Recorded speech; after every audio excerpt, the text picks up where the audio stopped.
Good morning, everybody, or good afternoon, good evening, if you're joining us from other areas around the world. And to all of you, a very warm welcome back to day 2 of the 16th European Spectrum Management Conference. So we had a fantastic day yesterday. I think we had more than 600 of you joining us for the discussions at some point yesterday, which is great. And once again, as I mentioned towards the end of the day yesterday, we really did appreciate all of the questions, all of the comments that came from you in the audience. And I think that really added to the discussions throughout the day. So thank you for that, and really hope that you're all as active on the chat, on the questions again today. All of our sessions today, once again, we do have a lot of time built in for discussion. So please feel free to add your comments, add your questions using the chat bar on the right-hand side of the screen. So we have another very busy day ahead of us today. So first of all, I just wanted to start by thanking all of our sponsors and all of our partner organizations once again who have been involved in the event, and you can see these on the screen next to me just here. But as I said, we do have a very busy day ahead of us. We actually, I think, have 5 sessions today, plus a series of showcase sessions, so a packed day ahead. So we're going to be starting very shortly with a session that's going to be looking at enhancing Europe's space power, delivering the next generation of secure space-based connectivity. And then, as you can see from the screen, we have sessions that are going to be focusing specifically on some of the key bands, which were raised quite a lot during the discussions yesterday. So UHF, 2 sessions on the 6 gigahertz band, and then the millimeter wave band as well. And sandwiched in between those at 3:15, we also have the second set of our showcase sessions. So the 4 showcases that we have running, you can see again on the screen next to me here. And more on that later, but yeah, as I said, we do have those 4 sessions running, so you'll be able to choose which of those you attend later on in the day. Once again, all of the sessions today are being recorded, so if there's anything that you aren't able to watch, or you wanted to rewatch again afterwards, then you're able to do that. And all of the presentations made by the speakers are also going to be made available to you all. There's links to access all of that in the reception area. And also we'll be sending out an email. You should have received an email yesterday, and you'll receive a second email towards the end of the day today with details of how to access those recordings and the presentations. But as I said, a busy day, so I think we better get going. So without further ado, I'd like to welcome to the stage now our moderator for the opening session. That's Artie Holler from ASOA. So Artie, welcome. It's great to have you with us. Yeah, really looking forward to the session. I think it's nice to have a session focusing specifically on the satellite and space sector, and we're really looking forward to that. So without further ado, I will pass over to you. Thank you, Dan. Thanks very much. Hi, good morning, everybody. I'm delighted to be moderating this session this morning, the first session of the day, Enhancing Europe's Space Power, Delivering the Next Generation of Secure Base Connectivity. Thrilled to be joined by our panelists, and I would like to introduce them to you. We have Elodie Viau, Director of Telecoms and Integrated Applications from the European Space Agency, ESA. We have Dominic Hayes with us, Spectrum Management and International Relations at DG Defense Industry and Space from the European Commission. Rui Pinto, Chief Technical Officer of SES. Chris McLaughlin, Chief Government and Regulatory Engagement at OneWeb. And Renaud Vogeleisen, Head of Frequency Management at Airbus Defense and Space. Thanks all very much for joining me this morning. So, frequencies are at the heart of all satellite systems, and filings are crucial. Recent years have seen a wave of new investment into new satellite systems and into NGSO systems in particular. This innovation is happening fast, and it's in line with the push to roll out 5G and look beyond it. With multiple initiatives happening at the same time in different parts of the world, inevitably these systems do compete, even if right now the global need for connectivity does seem insatiable.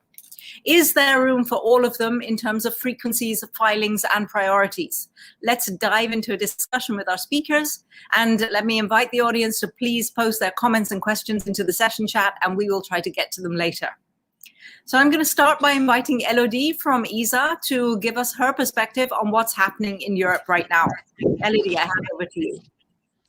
Thanks, Artie. Thanks, and nice meeting all of you virtually today. It's a great pleasure and honor to be with you at this session on the behalf of the European Space Agency, where I am the Director of Telecommunication and Integrated Application.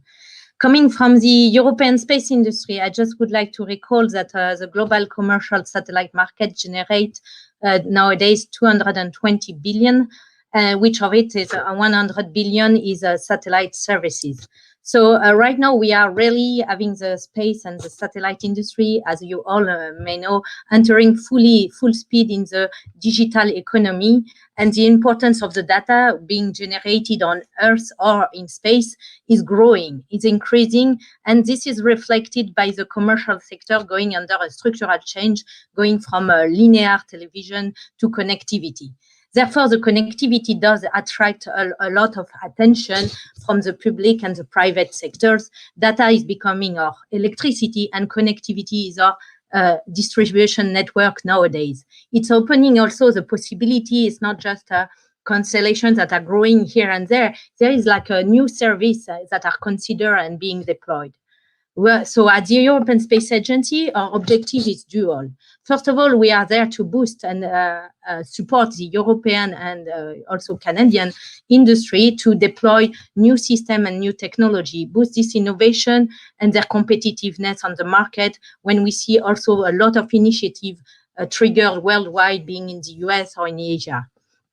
So that's the first objective. And our second objective is also equally important. Our priority is to work with the European member states and support of the EU policy and ambition that you were mentioning, Artie, about deploying a secure and autonomous European space infrastructure in a timely manner. So this can be done only by putting all the actors together and working together to as partners, to leverage on the public and the private funding to deploy such an architecture. So the time is quite critical.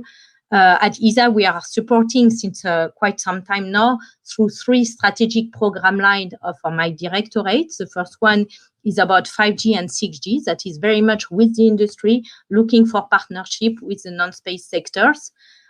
Also on optical communication and quantum key distribution, for example, as well as quantum technology in the future, looking at inter-satellite links that will also change all the pictures of the frequency usage as well.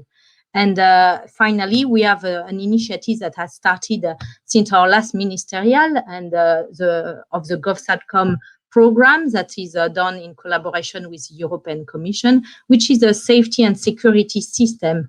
And as part of this initiative, again, we are working with private partners, and we are supporting the ambition of the European Commission.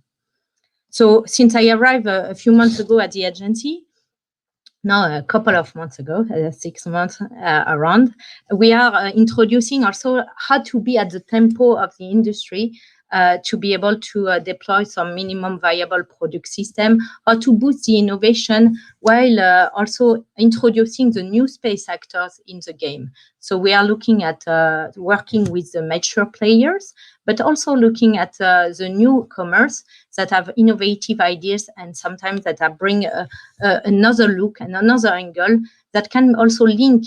Space is not alone anymore. We are seeing, especially in 5G and 6G, a strong integration with the terrestrial network through the standard.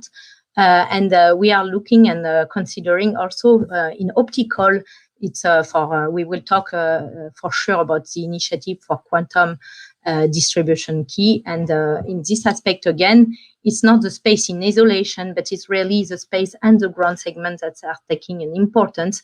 And therefore, the overall frequency landscape is taking more and more importance, as you mentioned, many systems being deployed. So a lot of coordinations that need to happen, and which system can leave the room for another one. So we are very eager to hear your question and to interact with you today. And with that said, I hand over the floor to you, Artie. Thanks, Elodie. Great insight from your side. And I look forward to coming back to you with some questions. Let me invite Dominic from the European Commission now. Dominic, the European Commission is showing an unprecedented interest in satellite communications. Please give us your perspective on all of this. Thank you, Artie, and good morning to everyone. Good evening and good afternoon. So I'm going to be talking about our thoughts on the secure connectivity, particularly in, oh, well, I can see there's a typo there, European E-Commission. Actually, maybe it should be V-Commission, because most of the meetings I've had in the last year have been virtual. So we'll try to correct that in the slides that we send out. Next slide, please. So we've seen, if anything, we've seen from COVID how important it is to be connected in this modern world. And in Europe, we see satellite systems, connectivity systems being developed mainly in the US, but we also know about plans that China has, for example. And in this global world where connectivity is so important, obviously it would be remiss if Europe did not have its own satellite constellation, particularly offering some of the advantages that low Earth orbit satellites can provide. It would be remiss of us if we didn't at least consider what Europe could do to offer secure communications around the globe.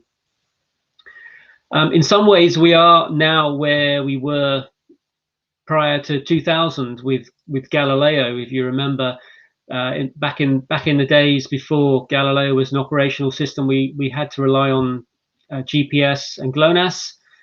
Europe realized at that time the importance of having its own position, navigation, timing system. And today we have Galileo. We also have the Chinese system, and we have other regional systems. So that shows the importance of positioning and timing. But we already recognize the importance of being connected, and particularly secure connectivity. We've seen how some countries around the world are becoming very conscious about their own terrestrial networks. They're making sure that they have strategic control over those connected assets. In the same way, Europe needs to have its own control of a connected system so that we can remain in contact around the world, that our European citizens can remain connected. This enables Europe to, or will enable Europe to stay a key global economy. We are in Europe an important economy on the global stage, and it's important that we remain so. So we need to have a way of connecting and staying connected around the globe. And to do that, we need a strong and competitive European industrial ecosystem. And that means bringing together all the strengths and capabilities that we have for the existing or mature industry, as Elodie put it, but also introducing the new space potential. We've seen in the US that much of the developments for these global connectivity initiatives have come from new space. Let's see what we can do in Europe with the new space initiatives that can be inspired by our own companies. Next slide, please.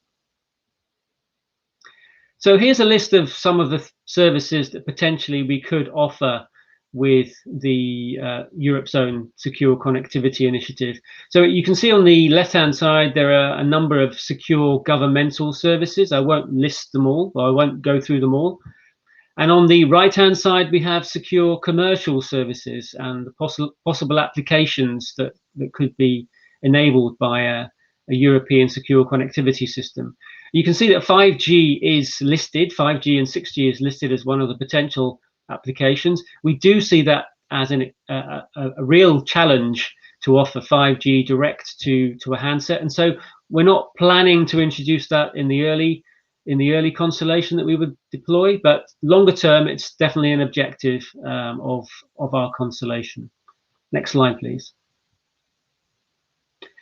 And so we have from the beginning imagined that this would be a multi-orbital, multi-orbit system. So you can see here that we have GEO, MEO, LEO, and also HEO, highly elliptical orbits. I have to say that we haven't really considered HEO in the systems that in the plans that we've been looking at so far, but initially it's something that we did consider.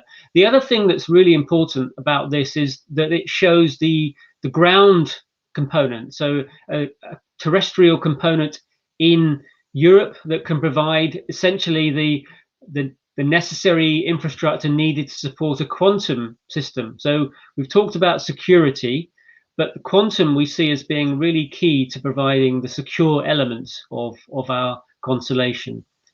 Next slide, please. And so these are some of the architectures we've considered for the initial system. Obviously, we have considered some of the orbits, LEO, MEO, and GEO. Potentially, we can use some of the existing assets that we have available in Europe. In the previous slide, it was mentioned GovSatcom, which is an initiative that we have ongoing in the European Commission that uses some of the member state capabilities to provide secure governmental communications from GEO platforms. We can potentially add that into our plans and add a LEO component or even a MEO component to complement those capabilities. As I said, we've considered the LEO to GEO orbits in various inclinations. The frequency side, this is really crucial.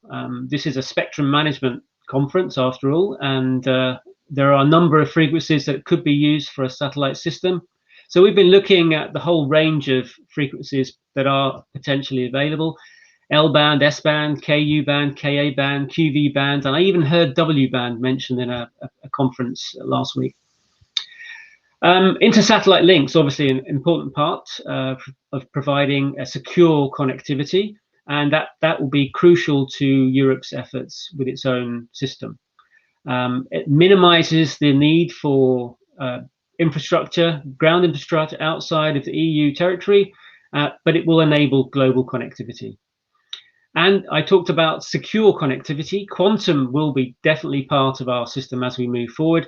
We see how quantum technologies can enable a very secure system for communication, and so we see that very much as part of our system.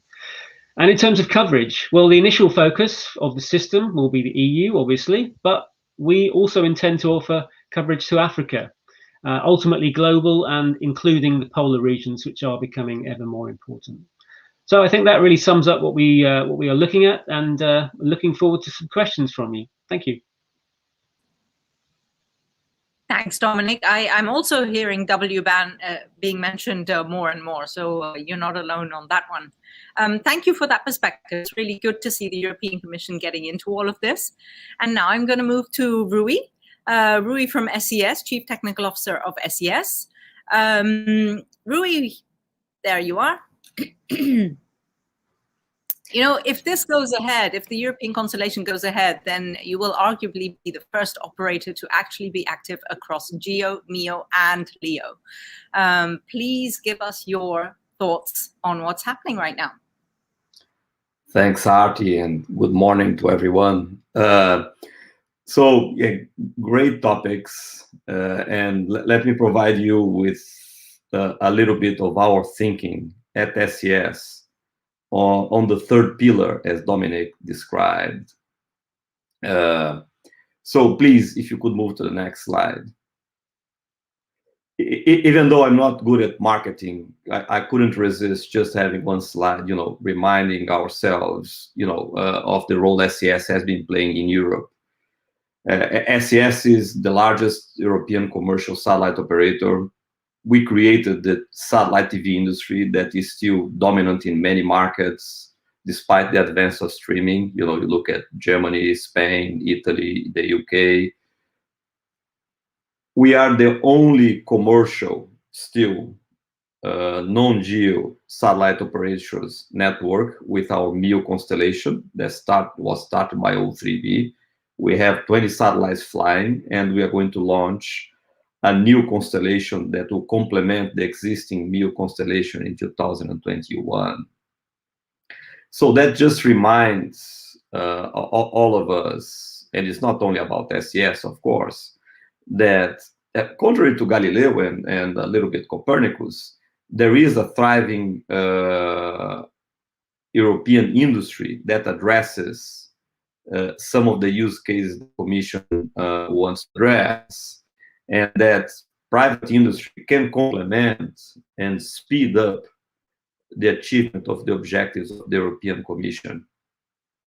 And I'm really happy to see that, if you look at the next slide, please, when we tried to capture the objectives of the European community, my slide, the SES slide, is remarkably consistent and complementary to Dominic's slide, which is a good sign. It indicates that the Commission has been very clear on what they want to achieve. And if you look there, right, the words innovation, new space, drive innovation in satellite communications, and reaffirm the European space leadership is a key objective that we fully subscribe to. The strategic autonomy or sovereignty, also a big objective for the EC. And we as an European company couldn't agree more. Delivering on the EC use cases. And there's a lot of conversation about what they are. And I'm glad Dominic mentioned, Europe, Africa, the digital divide, sovereign communications, GovSatcom, bridging the digital divide. All those are really important. And in fact, you could argue even that we have too many of them. And one of the challenges that I think we have collectively is how to prioritize them. Which ones should we address first? Not exclude any, but just put them in order of priority with the European Commission. And going on, 2 points that Dominic didn't mention directly is that, the private sector, as I mentioned, has expertise, SES, and a number of other companies, new space or, established space. I don't like old space, I'm not old. Leverage the private sector expertise and help the European Commission achieve its objectives. And that's not just technology, right? Many of us, including SES, we are willing to put our money where our mouth is and help the project with private sector funding. And that's a real sign of intent, right? And it's not everybody that can say the same thing.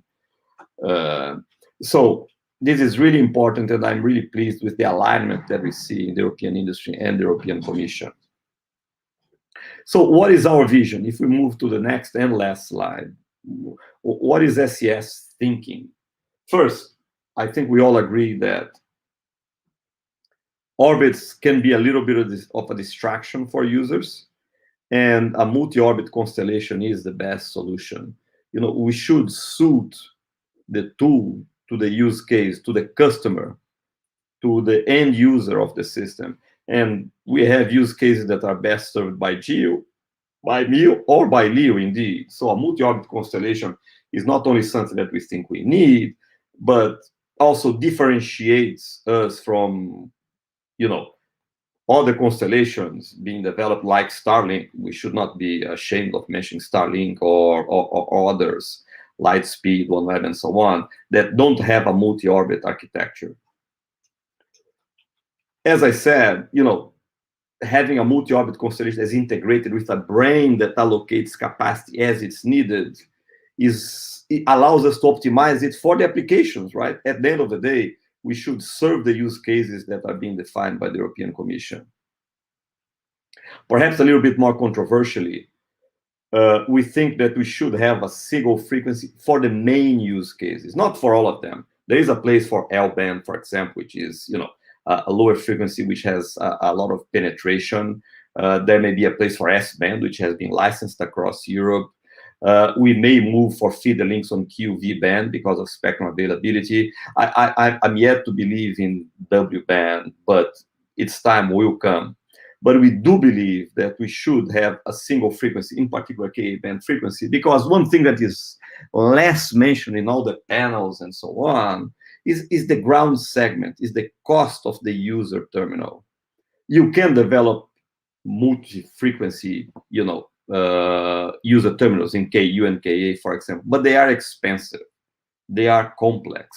If you have a single frequency, and we have assets in KA, in GEO and MEO, you have a single frequency, we can have a ground segment, user terminals that are cost-effective, cost-competitive, and can be deployed at scale. If we don't have a single frequency, it becomes much more complicated. It is possible, technically possible, but it's more complicated. And finally, we think that we cannot get there in one go, and Dominic mentioned that. It has to be a scalable and phased approach. We can use existing assets and then start deploying in LEO and in MEO and in GEO, fitting the use cases under, an approach that will be scalable and be permanent. It will have a future in Europe, not only in the next 5 years, but the next 10, 20, 30 years. So that's our vision, and we fully subscribe to that. And as Dominic, I'm quite looking forward to the questions and to my fellow panelists with their views as well. Thanks, Arti. Thank you, Rui. It's good to have a realistic approach brought into what looks like a very ambitious program. Thank you so much for your insights. So let me bring Chris up now. Chris McLaughlin, Chief Government Regulatory and Engagement at OneWeb. Chris, there's so many exciting things going on at OneWeb right now. Please share your vision of what the future looks like in Europe and beyond with us. Well, thank you very much, Arti. And let me just say, first of all, that a year ago today, we still weren't certain who was going to bid for OneWeb, if anyone was going to bid for it. Would Europe bid for it? Would China? Would the Canadians? Would there be more Americans? Would the British? So this has been an unbelievable turnaround and an unbelievable focus by a small group of people to do something really incredible, which is have a virtual company. We've done everything in the last year, like the rest of the world, sitting on iPads, talking to each other. Many of us in the management team haven't actually physically met. So if you can imagine the challenges, and as I was listening to Rui, I was thinking, yeah, absolutely agree with everything he's saying. The challenges of putting together a OneWeb from an abstract, there are 74 satellites in space.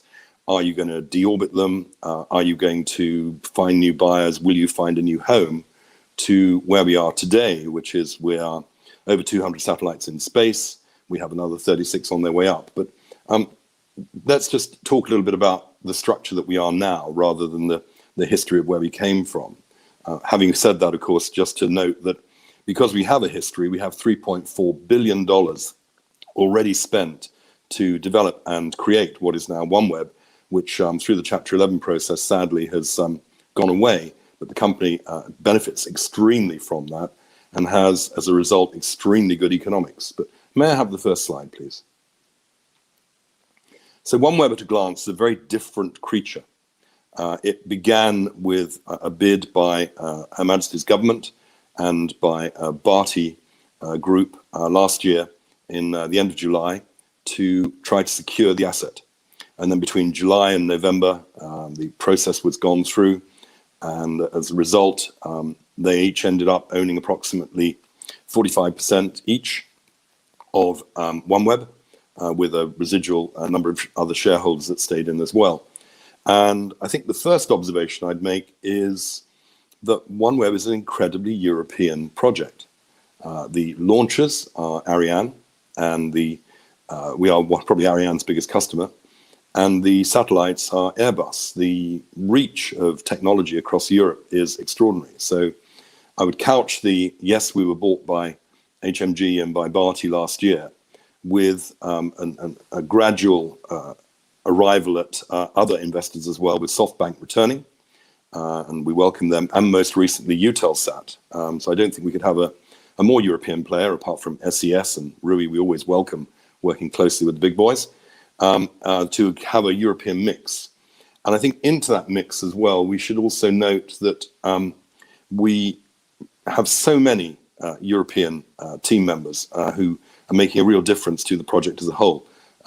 Many of you will know that our operational team has a high number of Italians in there as well, who are doing an incredibly good job for us.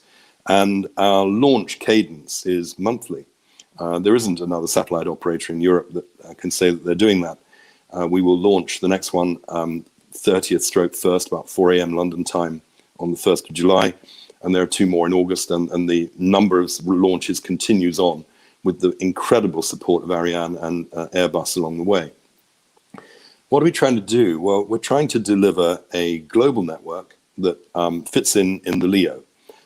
As many of you will know, OneWeb was originally a vision of Greg Weiler, who originally generated the O3B model as well. And it was his intention to connect the world using LEO.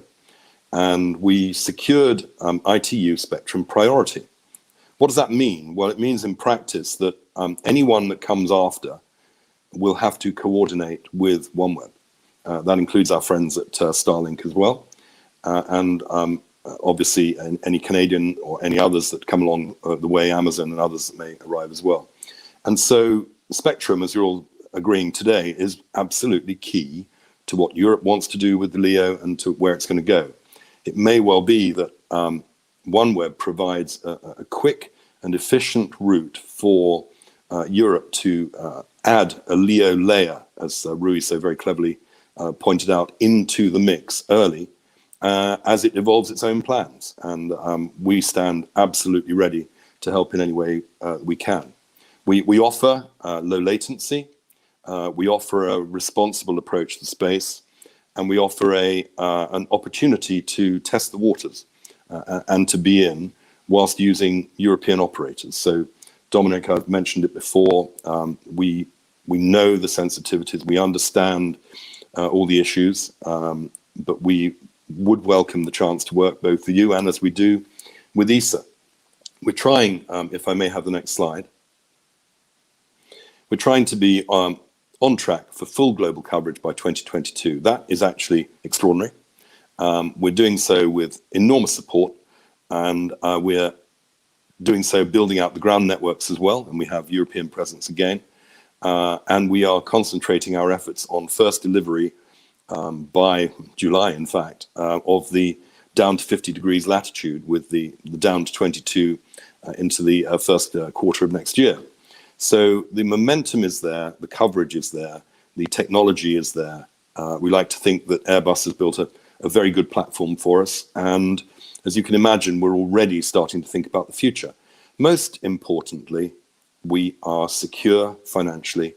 We are well funded. We will complete our funding, and we will then start to think about the future and where we're going next. And that has to be in partnership with European friends and colleagues, and that has to be in partnership as the other LEO.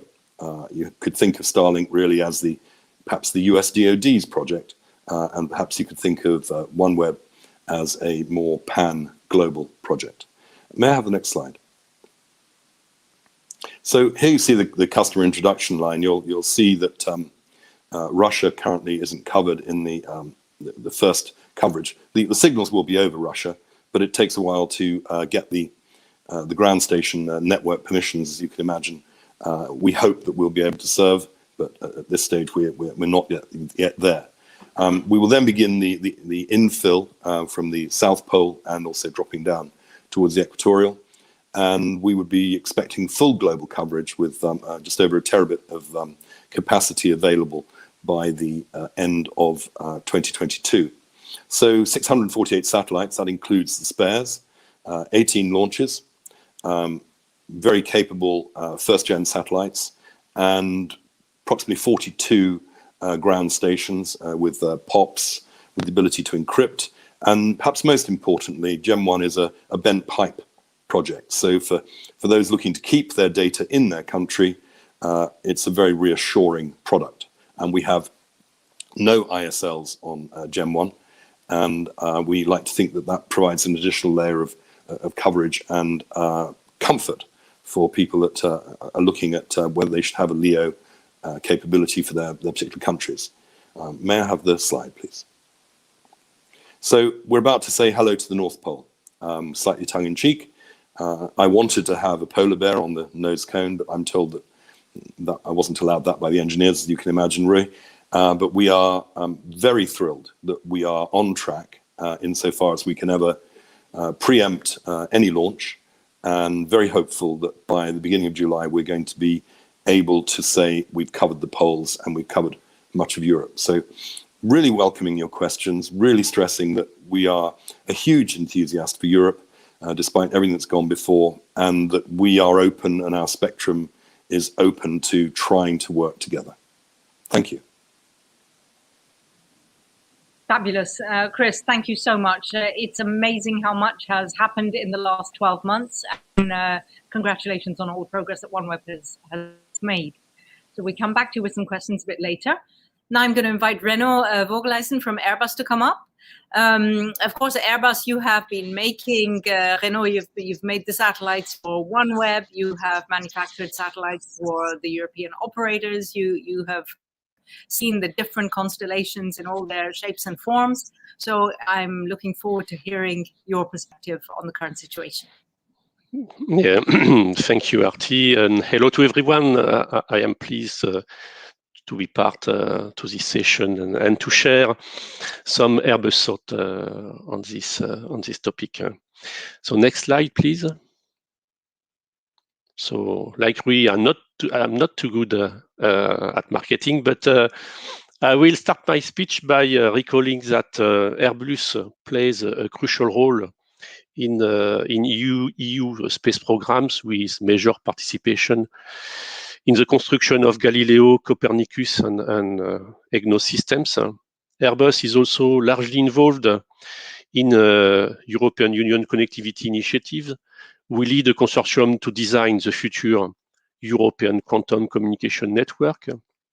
We contribute to GovSatcom program preparatory activities, and we are co-prime in the consortium selected in December 2020 by the European Commission to study European-owned secure space-based communication system. Next slide, please. So if you have a look at the EU constellation regulatory situation, we can note two things, or we can identify two challenges, let's say.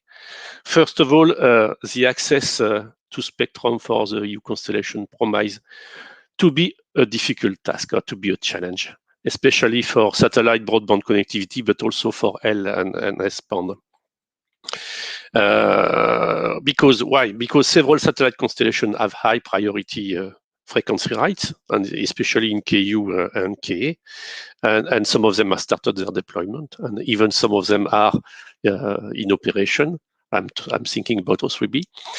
And many other satellite filings have been submitted to ITU, and which means that other constellations could emerge in the coming years. In addition, several regulatory challenges and opportunities also can be considered, especially in the frame of the next WRC, including the protection of satellite frequency band from terrestrial usage, the definition and stabilization of GSO and GSO spectrum sharing conditions, the development or improvement of the frameworks for Earth Station in motion operations in KU and K frequency bands, and the development of new opportunities for aeronautical safety communication using satellites with several frequency bands like VHF, 5 GHz and K band. Next slide, please. So how to close the loop? Hopefully, some technology innovations can help to access the spectrum. This includes geo-arc avoidance techniques, dynamic spectrum sharing techniques with terrestrial networks, flexible payload technology.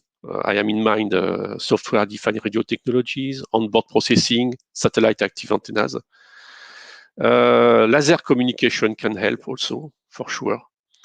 And all technologies that will facilitate a larger use of QV frequency band could be of interest.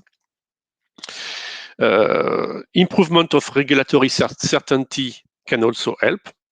For example, stabilize regulatory framework for the use of the QV band at both CPT and ITU, and improve or clear condition for simultaneous GSO and GSO, but also NGSO and GSO operations. Next slide, please. So, to conclude, I would like to say that Airbus is strongly supporting EU connectivity initiatives. Airbus is also supportive of any initiative that would provide additional bandwidth for aero safety links, and the 5030, 5090 MHz is of interest, but also some other frequency band. QV band is a promising frequency band that can complement KU or K band, and this is something that needs to be developed. But also optical technology for communication is of interest and should be further developed. And this is the end of my speech, and I am ready to answer to your questions. Thank you. Brilliant. Thank you so much, Renaud. That was a very interesting presentation from your side as well. Okay, so now we're going to start a discussion with all of our speakers. So I'm glad to welcome everybody back to the stage. And Elodie, if I can come back to you first of all. ESA is leading a project on quantum communications. And I know that this is something new. It's something which is very important for, in terms of technological development for the European independence, strategic independence, and so on. How mature is this technology and how challenging will it be to include this in a first version? Thank you, Artis. That's true. We are in the context of the quantum key distribution. Having at ESA, we started some time ago, right, with some key private partners, and Zoe that is here today is one of them in a consortium that was called Quartz at that time, that was signed in 2018. So this is to show you how the European Space Agency upfront is there to anticipate the tomorrow innovation and to support the industry to develop those innovations. So through those partnerships, we have been boosting the technology of the quantum key distribution, and that allows us now to participate with the European Commission in a very strong support to this EuroQCI initiative, where you have other players that are also contributing, because it's a system that is going to deploy a secured key all over the place in Europe. And this is a key satellite component, but you have also a terrestrial component. And Rui was mentioning it to it. Nowadays, it's not anymore space alone, but it's really integrated systems that we are developing with the industry. And therefore, in this EuroQCI consortium, there is a key integration of the space with the ground. So the maturation of the technology, that was what I was alluding into my speech. We are taking an approach where we are doing innovation in a fast manner, a bit like are doing the IT domain, with a minimum viable product approach, where we can deploy a space segment quickly that has a minimum service that we can deploy and validate the system with the terrestrial that is also deployed in parallel of that. So that's what we are working on with the European Commission and with the key partners of the industry. So to answer your question, the technology is going to be mature. Those first deployment are as early as end of 2023, early 2024. And then in parallel of that, we continue the development of a more secure, a more robust, a more long-term quantum technology to be able to secure those systems. And for the people that are listening to us, this is important because we are going to have the quantum computer very soon on the market that will be able to break the current level of security of the code. And that is applying to the governmental sectors between embassy, but that apply also to many private industry, like for example, the banking sectors. So all your transactions and our communication are encrypted today, and tomorrow you want that to be safe and resilient. And space can be the solution of it, together with the terrestrial network. Excellent. Thank you. That's good to know. I'm glad that we are so moving forward nicely on the quantum technology. I think that's fundamental. So Dominic, let me bring you in. The Commission is a late entrant, so we could say, to this game of potential NGSO systems. Do you believe that there is still spectrum available for an EU system? And maybe let's bring the S-band into this. In 2027, the S-band licenses that Europe gave to Inmarsat and EchoStar Mobile are going to expire. Do you think this is an opportunity to come to some kind of a European-wide harmonized use of S-band? Yeah, thanks for the question, Artie. So indeed, we are a late entrant to the game, but we were a late entrant in satellite navigation. We came into the party essentially 20 years after there were existing systems. But now, today, we have a working system. I'd like to think it's the best system in the world. We certainly have the most accurate timing and navigation signals with Galileo. So, and Chris pointed to this, frequencies are key, and having priority is very important, but that doesn't necessarily mean that there's no spectrum available for other systems to come in and coordinate with the existing systems. Yeah, coordination has happened for 20, 30, 40 years or more. So it's a process that we expect to go through. If you're at the front of the queue, obviously you have an easier time. If you're further back in the queue, it makes it more difficult, more challenging, but it's not impossible. So there are frequencies out there, and we already know that there are frequencies available, frequency filings available that we can use. So I think I'm optimistic that there is space for us in the range of frequencies that are there, and that we can have a working system. Going back to your second point about S-band, that is something that we have in our mind as potentially being usable by 5G systems, direct to handset in the longer term. But we have to remember there are existing operators there, so it's not something that we can just step into when the licenses notionally expire at around 2027. It also depends on what usage there is there now, and I think that the spectrum is being used. So we wouldn't expect to come in and suddenly kick out the existing users. There would have to be some kind of process of consultation with the user community of S-band, with the operators themselves. But I wouldn't rule out the possibility of having some kind of harmonization, maybe with the existing operators in some way. I mean, this is still very early days for our system. So there are lots of discussions that need to happen. And at this stage, we can't rule out anything. Excellent. Okay. Rui, we have a question from the floor. I'm going to combine that with one of my own. I'd like to understand from your perspective whether SES sees spectrum access issues for the EU new program, and also what do you think about the issue of interference between NGSO and geosatellites? We know that the ITU rules that NGSOs need to comply with actually date back to the days of Teledesic, etc.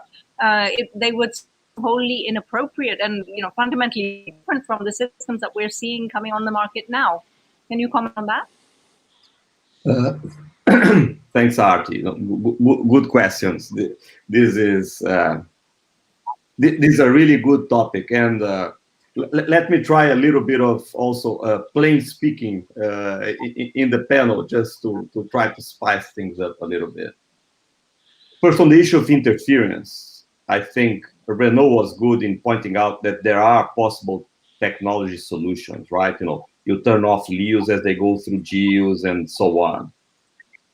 But it's work in progress. And let's talk about the elephant in the room.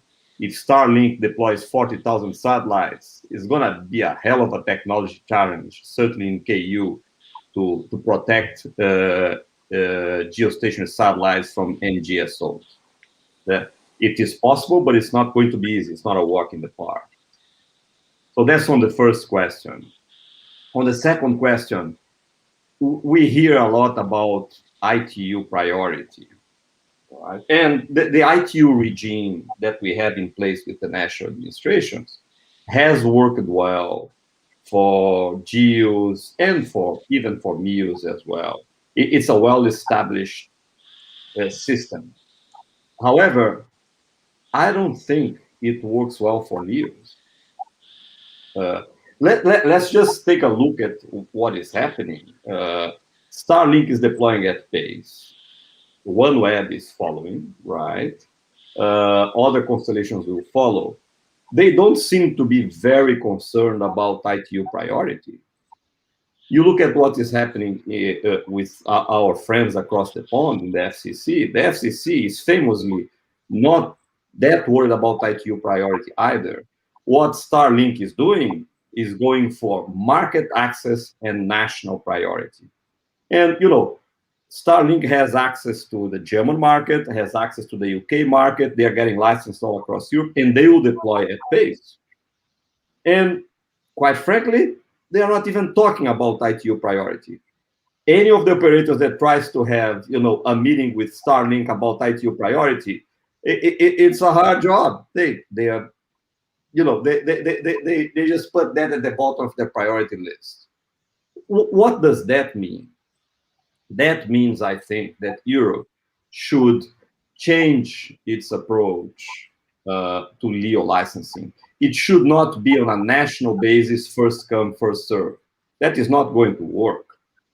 Not only it's not going to work because you are going to have facts on the ground with multiple constellations in different countries, but it's not going to work because the theoretical design to filing interference protection that the ITU gives is not going to be there. No regulator is going to say, oh, I know you deployed 20,000 end users. Sorry, you don't have ITU priority.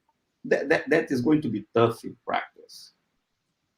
So for me, I think it's important for Europe to try to harmonize the way it's going to license LEOs. And it's not a first come, first serve. It should be based on market access, sovereignty, and achieving the objectives that the Europeans want. I mean, Europe is the second largest market in the world, right? Our American friends are not shy of playing that card when they need to. So I think it's important for us to be aware of that. So, in answer to the two questions, in short, interference is going to be an issue, and we are not going to be able to accommodate all those LEOs and GEOs, no matter how good the technology solutions that are coming. Second, the licensing regime or the ITU priority emphasis that we have seen in the conversation so far is a little bit misguided. We have ITU priority is just one element, so we have to look at the whole set of tools that are available for Europe, the national regulators, and the European Commission. Thanks, Rui. Indeed, I mean, the question is whether governance can keep up with the pace of deployment of all these new systems. It's not obvious at all. Yeah. Chris, let me bring you in. There are many issues at play here, but where do you see a European project from the spectrum perspective? First, I'd like to congratulate my friend Rui on his excellent marketing skills and on his kind approach to rewriting the ITU regulations. I haven't spoken about OneWeb as a European company yet. No, I know. Bless you. No, it's absolutely fine. This is great. We're having this debate on the week that OneWeb's ITU priority goes onto the master register at the ITU. It's absolutely true that Mr. Musk doesn't believe in international regulation. It's absolutely true that Mr. Musk would probably believe in I don't know what, rather than admit that ITU priority exists. Yes, well, very self-regulation, as you can see from the launches in Texas and some of the interesting things that have gone on there. The reality is that there is an ITU system. The reality is that OneWeb does have the priority. The question is, can you get individual countries to accept that OneWeb has the ITU priority? We will be setting out that case quite firmly along the way. Rui is quite right to say it'll be up to the national interest. And as we know, the FCC lobbies on behalf of SpaceX in a way saying, look, it should be up to your country. Don't worry about that. Don't worry about the coordination. Coordination is extremely hard work, as we know. We coordinate with European operators, with the GEOs, and as a LEO operator, we have a very responsible approach. We tilt our satellites so we don't interfere with the GEOs around the equator. We take it very seriously. We also will have a probably operating network of about 560 satellites plus spares, as opposed to the 4,400 that have just been approved by the FCC, and the 2,600 or so Amazons that are going to go up as well. So, I mean, there could be up to 8,000 FCC permitted low Earth orbit satellites, plus the 10,000 Chinese, all operating, God knows what, around 500, 600 kilometers. We're out at 1,200. There's a different order of magnitude. If you believe that the stepping outside the ITU is a step towards madness, then you've got to go with the consistency of, it may not be the best regulatory format we've got, but it is the one that we've got. Now, so where we are would be to say, well, if you've got the master register and the master register says this, isn't that the starting point? And to Rui's point, and I'm sure Dominic and others as well, we want a bit of sort of clarity and a bit of stability in there. So I would argue as you'd expect me to, that ITU priority is important, but I also argue it's important for the EU because it enables it to settle upon internationally understood standards. Thanks, Chris. I completely agree. Out-of-date regulation is better than no regulation at all. So indeed, it has to be our starting point, but we have to work on that. Okay, Reno, let me come to you. There is a question from the audience. I'm again going to tie it into one of my own. I actually wanted to ask you about the QV band and about its relevance to the EU constellation, but maybe you can also comment on the relevance of HAPS in Europe. Is that going to happen? You're on mute. Yes. Yeah, it should be better now. Okay, two questions. So let's start with the QV one. Yeah, I mean, yes, for sure, QV is an interesting frequency band because other frequency bands are crowded or will be crowded.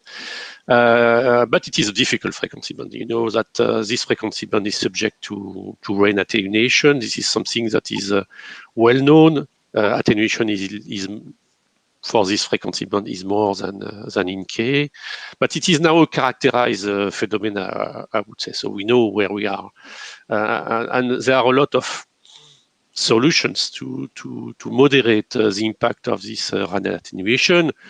We know that adaptive coding and modulation are part of the solution. Site diversity is also a very interesting solution.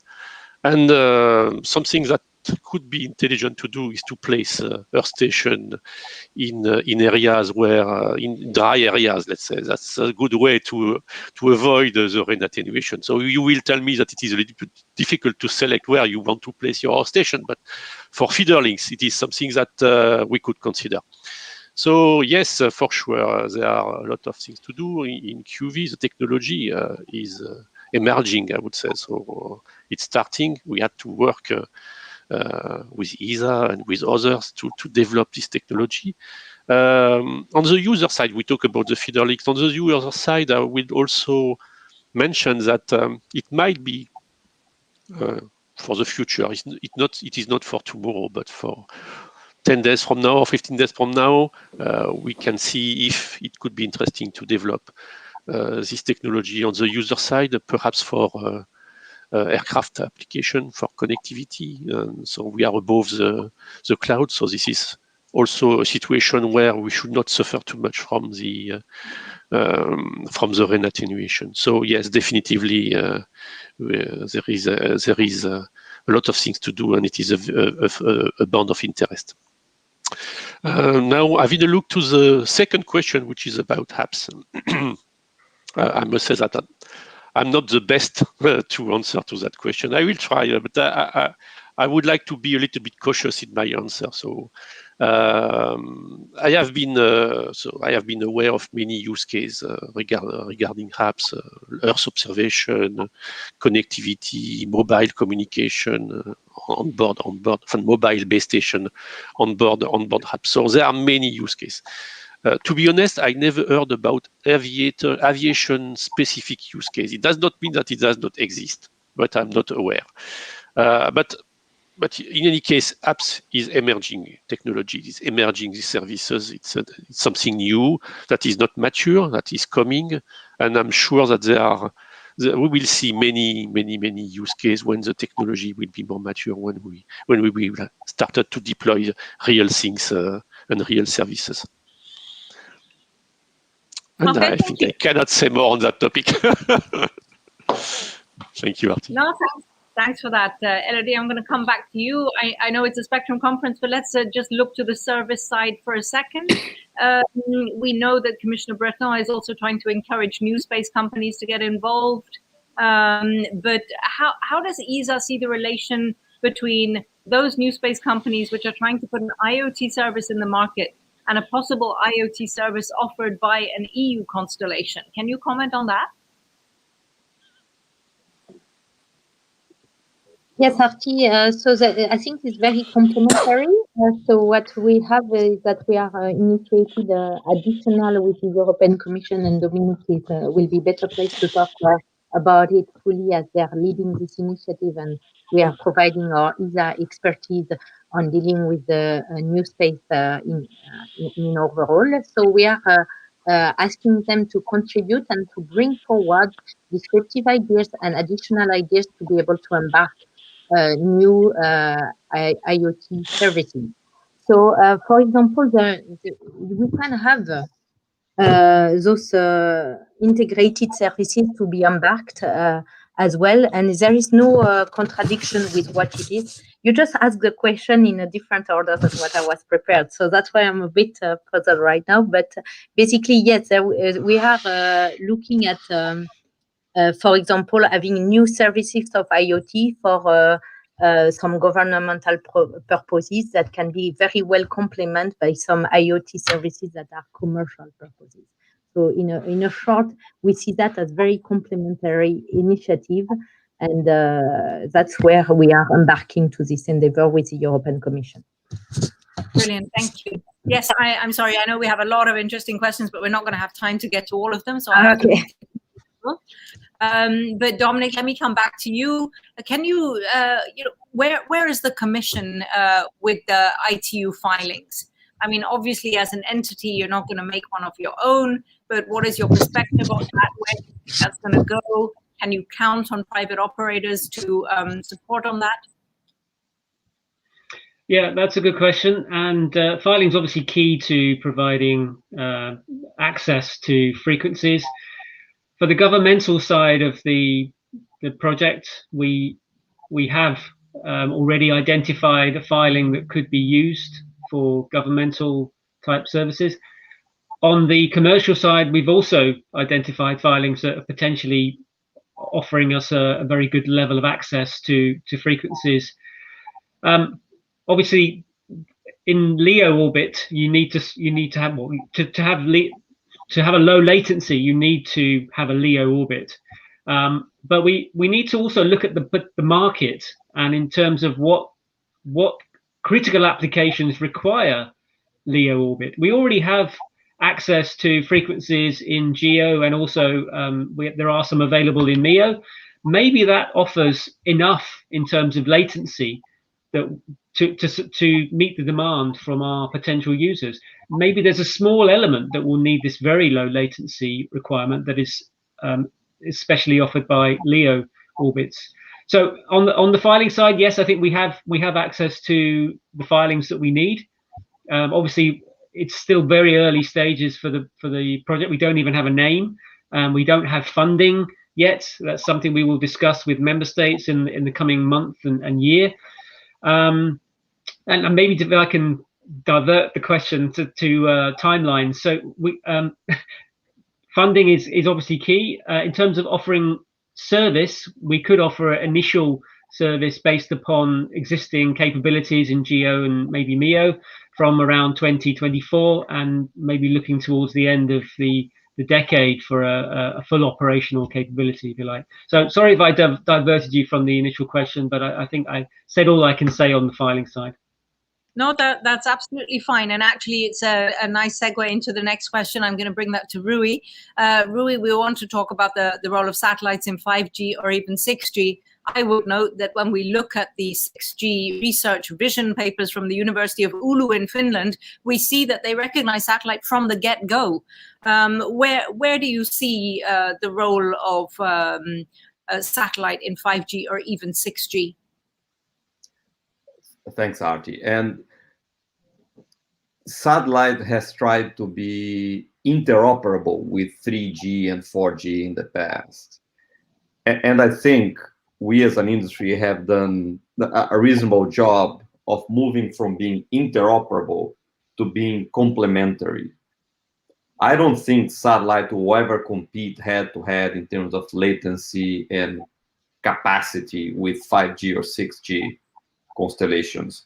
But if instead of being interoperable, we complement the architecture where we play to our strengths in terms of cellular backhaul, multicasting, IoT, coverage, if we are part of the architecture, and if you look at the 5G standards, the latest release, 17 something, is going in that direction, I can see that satellite constellations, and it doesn't need to be just LEO, will be part and parcel of the 5G solution toolkit. Right?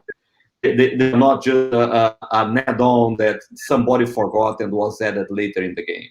So that's where I think we should play. That's what we should put forward. And, you know, that's part of the conversations that the Commission has been spurring with the consortium of companies and with various players in Europe.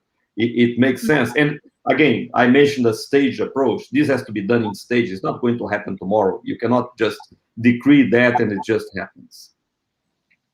Okay, thank you. We are running out of time, so I want to ask you to be quite concise in your next answers. Chris, if I can come back to you, there seems to be a call from OneWeb to participate in or be in the European project. What's in it for Europe? What's in it for OneWeb? Okay, gosh, that's a short pitch, Artie. Thanks very much. Look, the reality is that we're there, we're ready to serve, we'd love to help. We recognize that when there's just been a divorce, tensions can be higher than normal. But the reality is that we are a very European project. We have a lot of European technology behind us. We've got the filings, we're ready to go, we've got the services as well. And we hope that we may at least play a part in bridging the LEO gap that you've identified at the moment, Dominic, even as you build your own objectives going forward. I mean, it makes utter sense to be GEO, MEO, and LEO. And we're there, we're ready. We're just on the other side of the channel, and we are very open. Excellent. Okay. And if I can bring Renaud and even Elodie back in, there's a question from the audience on the plans to augment the EU constellation with non-telecoms payloads, which might give the EU more sovereignty in these areas. Renaud, can you comment on that, please, Elodie? Yes, yes. At least I can say that it is part of the study. Perhaps Dominic can comment a little bit more than me the outcome of that. But yes, definitively, we are not only considering broadband connectivity in the study. We are considering many other type of services related to security in the large sense, I would say. Elodie? Yes, just to complement, I think that's very key for Europe to be at the forefront with regard to what is done in the other side of the world. Because, for example, the US Space Development Agency is currently exploring that too. And for example, for the EU constellation, we are looking also at ADS-B, a type of payload that will be for flight tracking. It's one example of potential payloads that can be added. And this will be allowing the European institution to not be dependent anymore on the US Aeron Iridium service that is ongoing. So this is a very key as a sovereign possibility, and that's why the European Commission, together with us and the industry, are looking into having those additional payloads. Excellent. Look, we are out of time, but I want to ask everybody for a 30-second answer on one question. Fast forward 10 years. Where are we? What does it look like for Europe? Is there an EU constellation? What do you think? Dominic? So 10 years from now, I think we'll be very proud of the system that we've rolled out. It will be providing sovereign services to Europe and offering service to other users in parts of the world. So I think we're very optimistic that we can provide a workable service within the time frame that you mentioned, the 10-year time frame. Excellent. Elodie? Yeah, I echo that, and I do believe that I'm very confident in the European industry, both on the private and the institution actors. They are going very fast, so there is an entrepreneurial mindset and booming in both the infrastructure and the services. So I think the one good proof is the past of where we are going together with the European Commission in this initiative of secured connectivity. This is going much faster than what has been done in the past. And the tempo is really led both by the private and the public actor. Excellent. Rui? Thanks. Look, everybody is going to say that. We are fully supportive of the European project, right? I mean, it would be silly to say anything else. Aside from Starlink, the other elephant in the room that Chris did a really good job of outlining is what do you call an European company, right? Russian rockets manufacturing in Florida and Her Majesty's government as a controlling shareholder is a stretch. Now, having said that, that can change. You look at how OneWeb evolved over the last 2 years, and the roller coaster ride will continue. And we are ready to work with anybody that is really part of the project. But it's important for us, and it's outside this panel, to define who is in the project, who is really committed, who is going to invest, and what is it that the European Commission wants to outline out of that. So that's my message. Thank you. Renaud? We are also very optimistic, and what I can say is that in any case, Airbus will be there to support and to help the European Commission, the European Space Agency, the state members, and to collaborate with the operators and also with other industry, so that this very interesting project appear. Thank you. Chris, I know you love having the last word. Go for it. No, that's really kind of you. 10 years from now, the world's customers will be thrilling to totally seamless satellite communications between GEO, MEO, and LEO.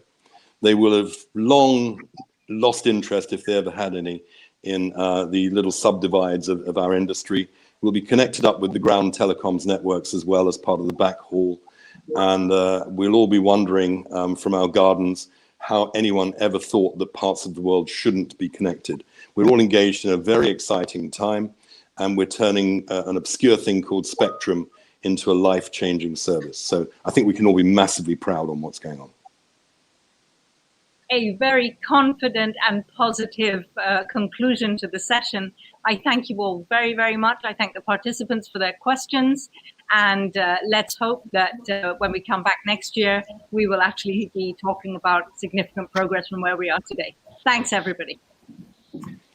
Thank you, everyone, from my side as well. So yeah, really interesting discussion. And Arti, thank you very much to you for expertly moderating as well. So yeah, really interesting discussion, guys. Thank you all so much for that. So we now have a very short break. So we have about 10 minutes or so for you just to stretch your legs and maybe go and grab a quick tea or coffee. And then we are then back here at the main stage at 10:55 Brussels time, Central European time, for the next session, which is going to be focusing on and moving the discussion on to the UHF band. So so please do make sure you're back here for that. So as I said, 10 minutes or so, we're back here. But for now, thank you again to Arti. Thank you to all our panelists in that session. Thanks to all of you out there for your questions. And we'll be back here in 10 minutes. Thanks very much.